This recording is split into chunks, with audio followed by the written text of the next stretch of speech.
Recently दाख्लैयो आरो मैयानि जि घटना रायमना national पार्कआव फुंखा बसुमतारी मुंनि सासे यां जोंनि जाखांफुनाय सासे लाइमोन बर' सेंग्राया अबथिरायै बिथाङा जिउ गोमानो गोनां जादों आरो न'खरनि सुबुंफोरा बुंदों डिपार्टमेन्टनियाबो बुंदों जे बिथाङा गुलि नांनानै थैदों आरो न'खरनिया बेखौ क्लेम खालामदों जे मानो बेखौ इनायै गावथारखो।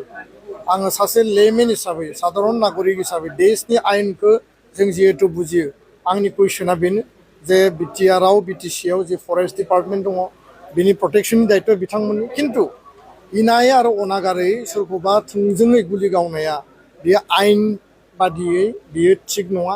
आयेना बेखौनो बुङो सोरबा अयनाय इनाय मावदोंबा बेखौ हमनांगौ, बेखौ तदन्त खालामनांगौ, बेखौ एरेस्ट खालामनांगौ, बेनि उनाव जुदि बे दायनिगिरिब्ला बेखौ जेलाव हरनांगौ। आयेन बादियै बियो आयेननि गन्दियाव बियो साजाखौ मोनगोन। खिन्थु सोरखौबा नोङो स्टुडेन्ट साइड थोंजोङै गुलि गावनाया बे आयेनखौ गावनि आखायाव लानाय आरो बेखायनो जि घटना जादों जाय न'खरा दिनै सासे सेंग्रा गावनि फिसाला गावनि फंबाय दिनै गोमा जाबाय बे न'खरजों आङो दिनै दुखुआव बाहागो लाफादों आरो लोगोसे जि घटनाखौ खालामबाय बिनि सायाव हाइ लेभेलनि मोनसे इनकुवेरि जानांगौ। खारन सासे मानसिनि जिउ जोबदों, मानसिया थैबाय जोब्बाय, बेनि उनाव माबा मोनसे कम्पेनसेसन होगोन बेबायदि खोथाजों सहज आरो साधारन खोथाजोंनो सासे मानसिनि जिउनि बेसेना माने मालाबाबो रुजुजाया। बिथांनियाव दाय थानो हानाय, बन लायनो थांदों, दंफां दाननो थांदों, मा कारनाव थांदोंमोन आरो बोरै बबे सिटुवेसनाव थैनो गोनां जाखो बेखौ बिटिसिनि फरेस्ट डिपार्टमेन्टआ स्पष्टीकरन होनांगौ। आं बेखौनो दाबियो आरो कुनु कारनाव जाहाथे इलिगेलै हाग्रा दाननाय बा इलिगेलि हाग्रा ओनसोलाव माबा मोनसे खामानि मावनाय जेफोर प्रटेक्टेड एरिया बेखौबो आङो मालाबाबो सापर्ट खालामा, बिनिफ्राय गोजानाव थानांगौ। जोङो बे ओनसोलफोरखौ प्रटेक्शन होनांगौ।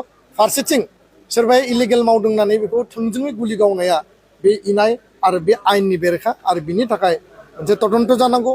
दुखुथिया न'खरा बिनि न्याय आरो जास्टिसखौ मोननांगौ। आं बेखिनिखौनो बुंबाय। गोजोन्थों। गुलि गावनाय जाथाय सासे बर' जायखिजाया जि थासारियाव जि माने गुलि गावनाय सोरखौबा जिउ फोजोबनाय स्टुडेन्ट साइड बियो आयेन मथे बियो फार्स्ट जानाङा। गिबियाव सोरबा जुदि इलिगेलि हाबा मावदोंबा रायमना नेशनेल पार्कआ गोदानै माने हादरारि नेशनेल पार्क हिसाबै फोसावजादों।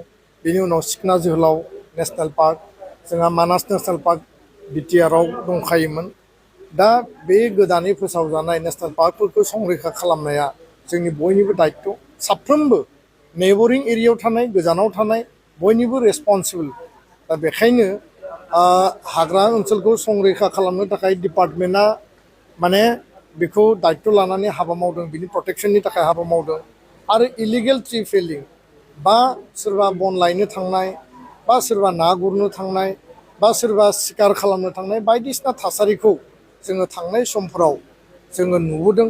आरो बिनि थाखाय जि नेशनेल पार्कआव जिखिनि माने फरेस्ट गार्ड दङ बा प्रटेक्शननि जायफोर दायित्व दङ बिथांमोना बेबस्था लाबोदों। खिन्थु रिसेन्टलि दाख्लैयो आरो मैयानि जि घटना रायमना नेशनेल पार्कआव फुंखा बसुमतारी मुंनि सासे यां जोंनि जाखांफुनाय सासे लाइमोन बर' सेंग्राया अबथिरायै बिथाङा जिउ गोमानो गोनां जादों।